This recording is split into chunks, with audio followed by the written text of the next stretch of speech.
नमस्कार। स्वागत है आप सभी का ऑनलाइन बोर्ड स्टडी चैनल में। देखिए सीटेट का जो पेपर कंप्यूटर एग्ज़ाम जो हुआ था, कंप्यूटर बेस्ड टेस्ट, उसका ये पेपर है 4 जनवरी 2022 का ये पेपर है। देख लीजिए आप सभी को, 4 जनवरी 2022 का पेपर आज कराने वाले हैं। और आपको हम जो पेडागोजी कराएंगे आपको ट्रिक से कराएंगे। जो भी पेडागोजी होगा मेरे यहाँ वो ट्रिक से होगा और काफ़ी बेटर तरीका से आपको कराया जाएगा पेडागोजी। 30 प्रश्न अगर मेरे यहाँ अच्छा से कर लेते हैं तो डिफिनिट रूप से काफ़ी बेटर आपका पेडागोजी गुजरेगा। तो चलिए इस पेपर को भी देख लेते हैं कि क्या पूछा था एग्जाम में। Computer based test online exam था, उसमें प्रथम क्वेश्चन है, सुनिएगा और जवाब भी दीजिएगा आप सभी को। 11 बजे रेगुलर लाइव होता है। निम्नलिखित में कौन सा स्थूल कौशल के उपयोग का उदाहरण है। सबसे पहली बात कि आपको पता होना चाहिए स्थूल कौशल है क्या। तो शरीर का बड़ा मांसपेशियां काम करे तो उसको स्थूल कौशल कहते हैं।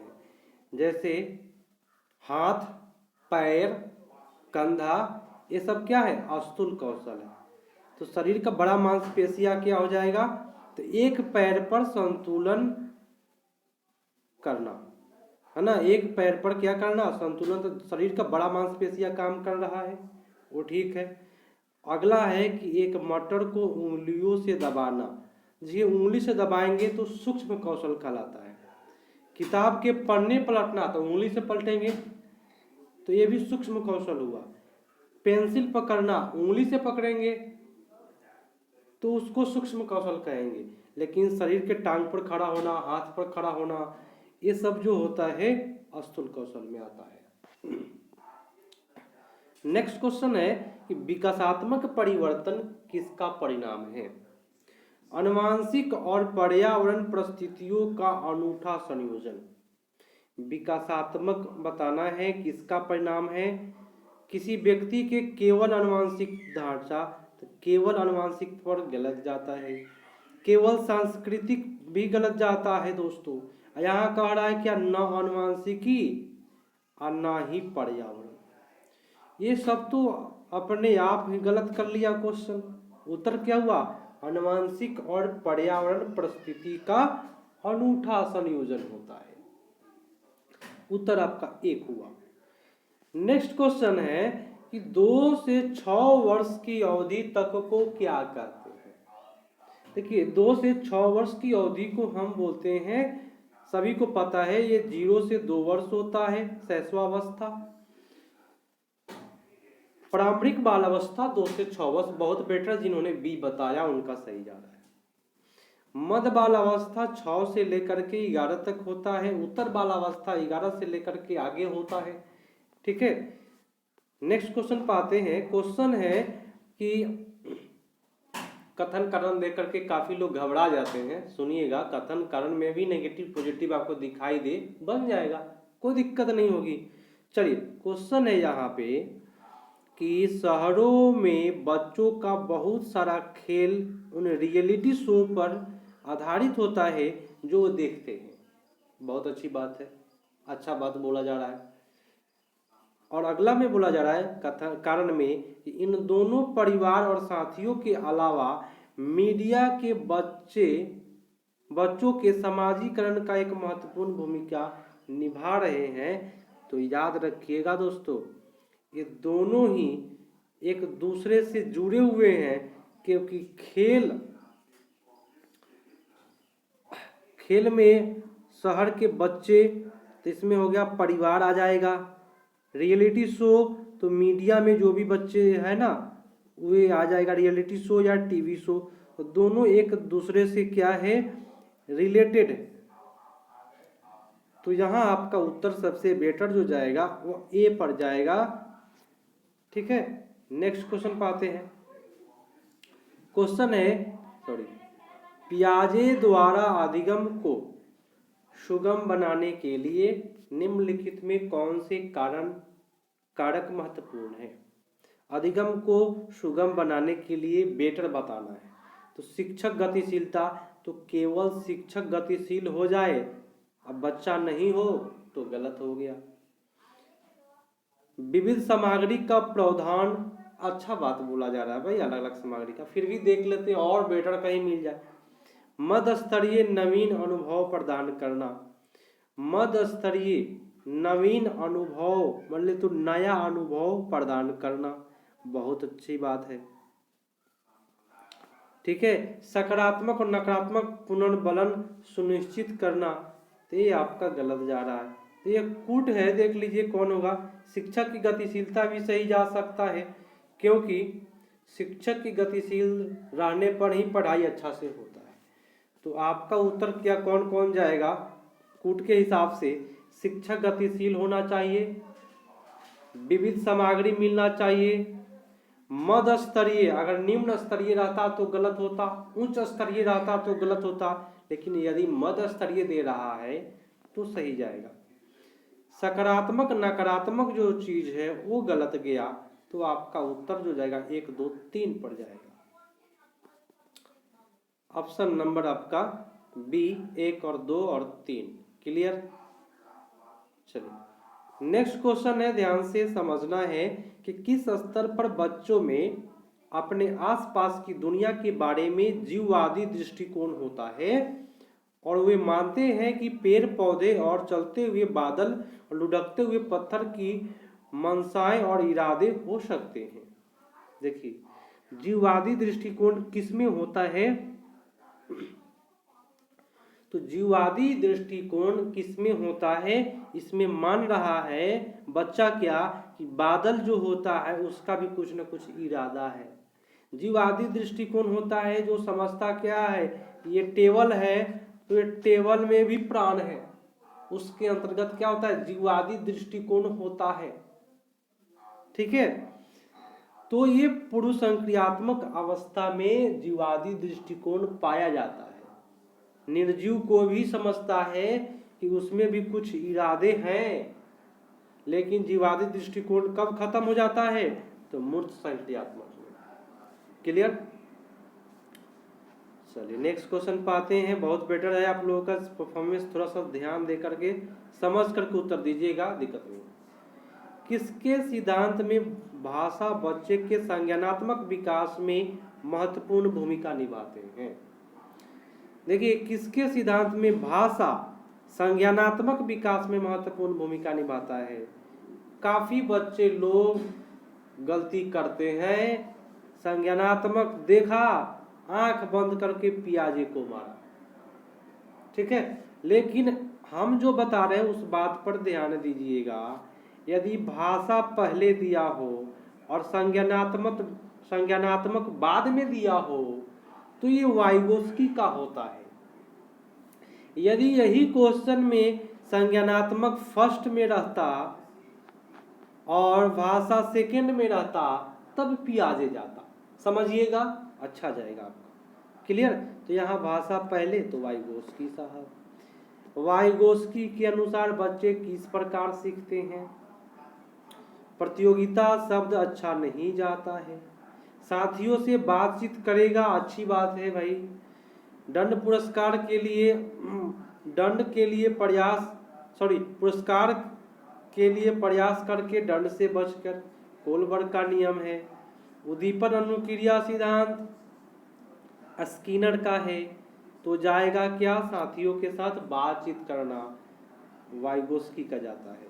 नेक्स्ट क्वेश्चन है, एक बाल केंद्रित कक्षा में बच्चे निष्क्रिय नकलची रूप में होते हैं। निष्क्रिय नकलची गलत हुआ। ज्ञान निर्माण के लिए सक्रिय रूप से लगे होते, अच्छा जा रहा है। ब्लैक बोर्ड से उत्तरों के प्रतिलिपि बनाने को अग्रसर होते हैं, प्रतिलिपि बोलते हैं नकल करना, ये भी गलत है। केवल निष्क्रिय श्रोता होते हैं, तो केवल निष्क्रिय शब्द अच्छा नहीं है, आपका होगा सक्रिय वाला। निम्नलिखित में कौन सा सही सुमेलित युग्म है? मिलान करना है दोस्तों, तो मिलान करने के लिए तो थोड़ा सा ऑप्शन इधर उधर से दिया है, इसमें सही खोजना है कि कौन सा सही है कौन गलत। हो जाएगा सजा, आज्ञाकारिता, अभिन्यास। देखिए, कानून तय नहीं करता है अपितु समाज की भलाई के लिए बदला जा सकता है। तो सजा आज्ञाकारिता में नहीं होता है। दंड आज्ञाकारिता अभिन्यास में क्या होता है कि बच्चे, सुन लीजिए, इसमें क्या रहता तो सही होता, तो इसमें रहता कि बच्चे जो है अपने माता पिता का आज्ञा का पालन करते हैं दंड से बचने के लिए। इसमें नहीं बोला जा रहा है, गलत हुआ। अच्छा लड़का अच्छा लड़की अभिन्यास, देखिए इसमें क्या होता है कि एक साथी या दूसरे के साथ भला बनकर अनुमोदन अर्जित करना, दूसरे के लिए भलाई करिएगा और अनुमोदन अर्जित करिएगा, बोले तो गर्व महसूस करिएगा, तो जिसमें गर्व की बात होती है अच्छा लड़का अच्छा लड़की होता है। अब आते हैं नेक्स्ट क्वेश्चन पर।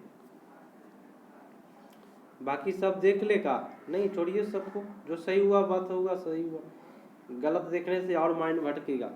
चलिए, हार्वर्ड गार्डनर के सिद्धांत में डैश बुद्धि वाले व्यक्ति वनस्पति और जीव की विभिन्न प्रजातियों की सुंदरता से पहचान करता है। याद रखिए, मैं जो बताऊंगा हमेशा याद होगा।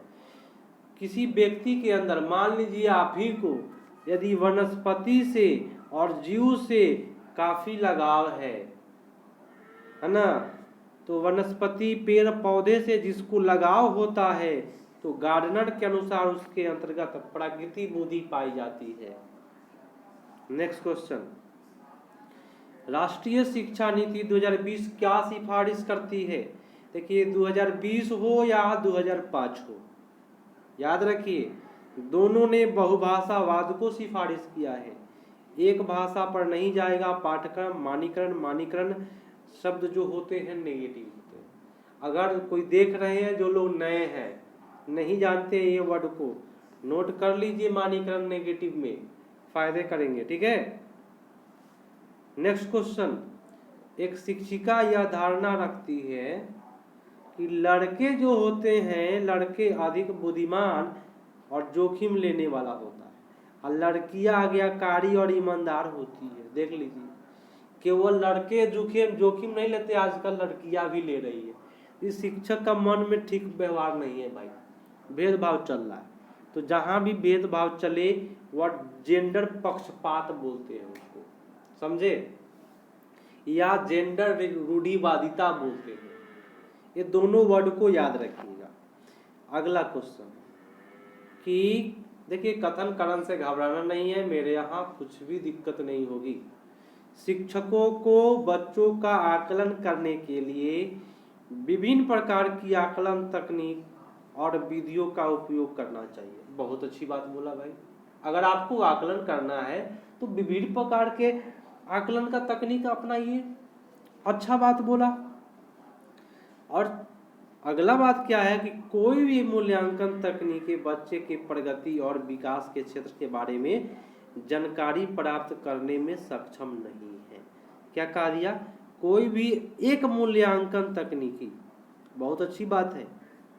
अगर आप कोई भी एक मूल्यांकन तकनीकी अपना रहे हैं तो बच्चे का जो जानकारी होगा वह सही से आप प्राप्त नहीं कर पाइएगा। इसमें कह रहा है विविध प्रकार के आकलन की तकनीकी जो होता है वह अच्छा होता है, तो यहाँ भी सही बोल रहा है, क्योंकि एक आकलन की तकनीक अपना रहे हैं उससे बच्चे के अंदर का जो कौशल है पता नहीं चल पाएगा, केवल एक भाग का पता चलेगा। हो सकता है बच्चा क्रिकेट में अच्छा हो और आप पढ़ाई चेक कर रहे हैं, क्या ये भी हो सकता है ना भाई। चलिए अगला क्वेश्चन, काफी बड़ा है ना क्वेश्चन, है कि निम्नलिखित में कौन सी स्थिति सीखने के आकलन को नहीं दर्शाती है? ऑप्शन है, छात्र सक्रिय रूप से सोचते हैं कि वह कहाँ जा रहे हैं और वह कैसे पहुंचे। अच्छी बात है, कहाँ कैसे जो होता है अच्छा बात है। शिक्षक सीखने को सुसाध करने के लिए रचनात्मक गुणात्मक प्रतिक्रिया देता है, ये भी बहुत बेटर है, रचनात्मक भी है गुणात्मक भी है। अगला है कि प्रदर्शन बढ़ाने के लिए छात्रों के बीच लगातार तुलना की जाती है। ये शब्द गलत हो गया। लगातार किसी के अंतर्गत तुलना करते हैं तो ये गलत हो जाएगा, बच्चा हीनता का शिकार हो जाता है। यहाँ आप नेगेटिव क्वेश्चन था इसलिए आपका उत्तर सी पड़ गया। क्लियर? लगातार तुलना नहीं करना है चाहे कोई भी हो। अगला क्वेश्चन है कि समावेशी शिक्षा के लिए क्या जरूरी है। देखिए, समावेशी शिक्षा वहाँ प्राप्त होता है जहाँ का शिक्षा जो है वह लचीलापन शिक्षा शास्त्र मिले, वह समावेशी होता है। मानकीकृत याद रख लीजिए, अच्छा नहीं होता है, नेगेटिव में नोट करके रखें। अगला क्वेश्चन है कि निम्नलिखित में कौन सी दिव्यांगता सामाजिक संचार में चुनौती का कारण बनती है। दिव्यांगता सामाजिक संचार में चुनौती का कारण बनती है। देखिए, कौन सी दिव्यांगता सामाजिक संचार में दिक्कत होता है, याद रखिएगा। तो जो स्वलीन है, अपने आप में मग्न है, कुछ बोलिएगा प्रभाव नहीं पड़ेगा, तो एक बहुत बड़ा चुनौती है। ठीक है, पठन वैफल्य तो अगर मारते तो गुणज वैफल्य भी मारना पड़ता, गतिमान दिव्यांगता भी मारना पड़ता, डिस्प्रेक्सिया बोलते हैं इसको डिसलेक्सिया बोलते हैं, इसको डिस्कैलकुलिया बोलते हैं। तो इसको अगर मारना पड़ता तो तीनों को मारना पड़ता।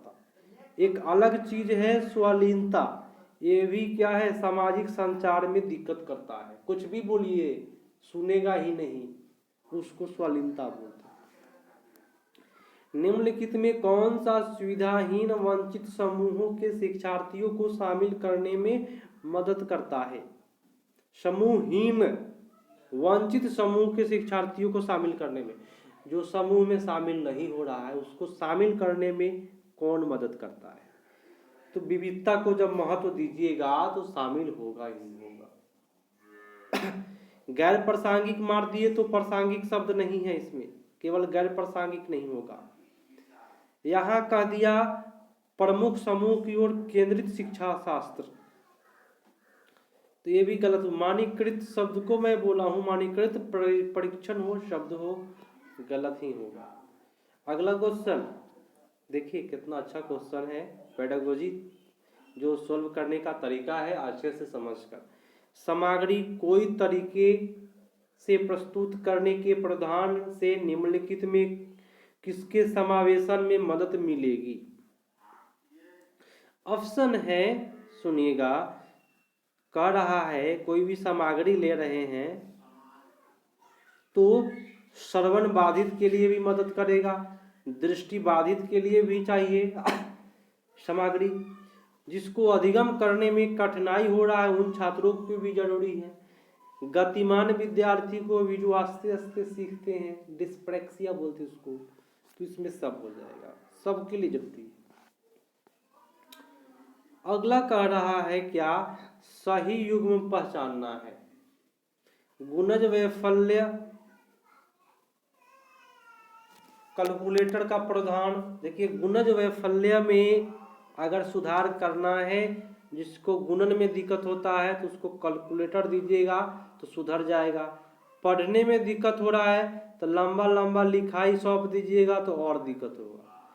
जिसको सुनने में दिक्कत है उसको ऑडियो टेप कहिए कि गाना सुनो, है ना, पढ़ाई सुनो, सुन पाएगा नहीं।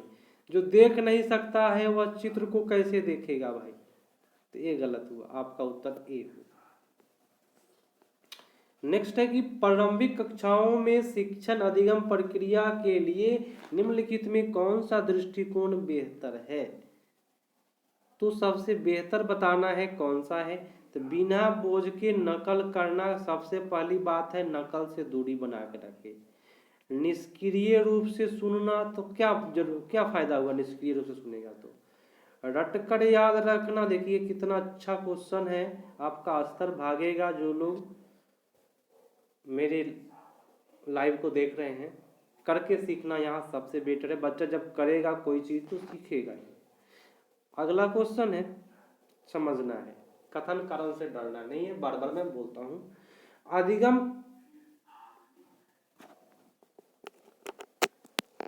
क्या कह रहा है कि अधिगम के लिए विद्यार्थियों के सामाजिक अवसर का भागीदारी महत्वपूर्ण है। बहुत अच्छी बात है। समझदारी भगदारी बहुत महत्वपूर्ण है। कथन कारण में बोला जाए कि अधिगम मुख्य रूप से एक सामाजिक क्रिया है, ये भी अच्छी बात है। तो दोनों आपका सही हो गया। नेक्स्ट क्वेश्चन है, थोड़ा सा जो हम साउंड का प्रॉब्लम आपको हुआ होगा पहले, जो माइक थे माइक मैं नहीं लगा पाया था और जिसके वजह से साउंड का प्रॉब्लम कुछ कम हुआ होगा, अब ठीक हो गया होगा। चलिए, कक्षा की रणनीतियों को सार्थक बनाने के लिए एक शिक्षिका को क्या करना चाहिए? शिक्षिका को क्या करना चाहिए भाई, ताकि कक्षा की रणनीति बेटर हो जाए? उन्हें असंबंधित खंडों में गलत हुआ, उनके बारे में अस्पष्ट निर्देश गलत हुआ, उन्हें संदर्भहीन शब्द नहीं है अच्छा, उचित संदर्भ स्थिति की कराना चाहिए। ठीक है। नेक्स्ट क्वेश्चन, निम्नलिखित में कौन सी शैक्षणिक पद्धतियां शिक्षण अधिगम प्रक्रिया में सकारात्मक योगदान नहीं देती है? नेगेटिव क्वेश्चन है। आवश्यकता के अनुसार पाठचर्या का अनुकूलन, बहुत अच्छी बात है। छात्रों के अनुभवात्मक शिक्षा, अच्छी बात है। पाठचर्या नियोजन में नवाचार, नया चीज, अच्छी बात है। लेकिन परीक्षा केंद्रित कठोर रणनीति, यही ना मारेंगे, नेगेटिव है तो। अगला क्वेश्चन फिर से आया कथन कारण। एक शिक्षक द्वारा बढ़ाए जाने वाले विषय वस्तु को छात्र के दैनिक जीवन के अनुभव से जोड़ना चाहिए, बहुत अच्छी बात है। बच्चे स्कूल में जीवन के बहुत से महत्वपूर्ण अनुभव लेकर आते हैं जिस पर शिक्षिका को ध्यान देना है, बहुत अच्छी बात है। आपका सही दोनों हो जाएगा, व्याख्या भी करेगा। अगला प्रश्न, निम्नलिखित में कौन शिक्षार्थियों को उनके सीखने का स्वयं मूल्यांकन करने और उनकी समझ की जांच करने में मदद करता है? तो समझ के जांच को जांचने में मदद करता है क्या? स्मरण, तो स्मरण वर्ड ही गलत हो गया। अनुकृति गलत होता है, नेगेटिव गलत होगा। अधिसंज्ञान मतलब जानकारी प्राप्त हुआ। ठीक है, आपका उत्तर सी पर जाएगा। बच्चे में भ्रांतियां होना है, भाई भ्रांतियां क्या है भाई? बच्चे के अंदर भ्रांतियां प्राकृतिक रूप से निर्भर होती है, असामान्य नहीं होती है, रूप ने दुर्लभ नहीं है। भ्रांतियां हैं बच्चे के अंदर फैलती रहती है, इसी को बोलेंगे प्राकृतिक है, ये प्रकृति की देन है, बच्चे के अंदर भ्रांतियां उत्पन्न होना। अगला है कि एक विद्यार्थी जो अधिगम असहायता महसूस कर रहा है, वह असहायता बोले तो उसको कोई सहायता, सोचता है कि हम फेल कर जाएंगे, है ना, मन में बैठा लिया है फेल कर जाएंगे, तो सीखने में उत्साहित रहेगा? नहीं रहेगा। महारता उन्मुख लक्ष्य पर ध्यान देगा? नहीं देगा। प्रदर्शन उन्मुख लक्ष्य पर ध्यान देगा? नहीं देगा। शैक्षणिक गतिविधियों से अलगाव रखेगा। जो असहायता महसूस करेगा कि ना हम फेल कर जाएंगे, वह अपने आप को शिक्षण कार्य से ही दूर कर लेगा, अलग कर लेगा। अगला क्वेश्चन है, निम्नलिखित में कौन सा आंतरिक प्रेरणा का उदाहरण है? आंतरिक प्रेरणा, देखिए अगर आप अंदर से प्रेरित हो रहे हैं तो आपके अंदर रुचि होगा, तभी आप अंदर से प्रेरित हो पाइएगा। रुचि के कारण नई भाषा सीखना बहुत अच्छी बात है, ये अंदर से प्रेरित होता है। लेकिन नगद इनाम के लिए कोई प्रेरित नहीं होता है, बाह्य प्रेरणा बोलते हैं। पुरस्कार भी आपका बाह्य प्रेरणा है। माता पिता जो प्रशंसा कर दिया आपका कि वाह मेरा बेटा बहुत चालाक है, ये भी बाह्य अभिप्रेरणा है। आंतरिक अभिप्रेरणा क्या होता है? अंदर से उत्पन्न होता है, रुचि आपके अंदर है तो आंतरिक रूप से आप प्रेरित है। और आज का ये लास्ट क्वेश्चन है, क्वेश्चन कहता है क्या कि अधिगम को प्रभावित करने वाला निम्नलिखित में कौन सा कारण पर्यावरणीय कारक है? अधिगम को पर्यावरण कौन प्रभावित करेगा? बोले तो अच्छा बताना है, इसमें नेगेटिव नहीं बोल रहा है कि नेगेटिव। कभी भी अगर क्वेश्चन समझ में नहीं आए तो पॉजिटिव मारे। अधिगम को प्रभावित करने वाला, प्रभावित मतलब अच्छा करने वाला, समझे ना। पर्यावरणीय कारण रवैया नहीं है, रवैया अधिगम को नहीं प्रभावित करता। व्यक्तिगत लक्षण नहीं प्रभावित करेगा। प्रेरणा भी अधिगम को प्रभावित नहीं करेगा, लेकिन अधिगम को प्रभावित कौन करेगा भाई? अधिगम को अच्छा रूप से प्रभावित हमारा विद्यालय करता है। इससे बेटर क्या मानेंगे भाई? क्या? तो पर्यावरण का ही ये द्वितीय कारक है, ये भी आप पकड़ सकते हैं। फर्स्ट कारक इसमें कोई नहीं था, तो द्वितीय कारक ही मानेंगे, ये भी पकड़ने वाली बात था। तो मेरे दोस्त जितने भी लोग थे यहाँ लाइव क्लास में शामिल हुए हैं, सभी को एक बार लाइक कर दीजिए, और अभी तक मेरे चैनल से नहीं जुड़े हैं ना, सब्सक्राइब कर लीजिएगा। और ये जो भी प्रश्न कराए हैं आपके एग्जाम में हुआ है ये प्रश्न, और इसको अच्छे तरीक़ा से समझाया गया है, तो लाइक करके जाए, कमेंट करके ज़रूर बताएं कि आपको सेशन कैसा लगा। तो फिर रेगुलर होता है 11 बजे लाइव, और रेगुलर होगा। मिलते हैं दोस्तों अगले पार्ट में, तब तक के लिए धन्यवाद। जय हिंद।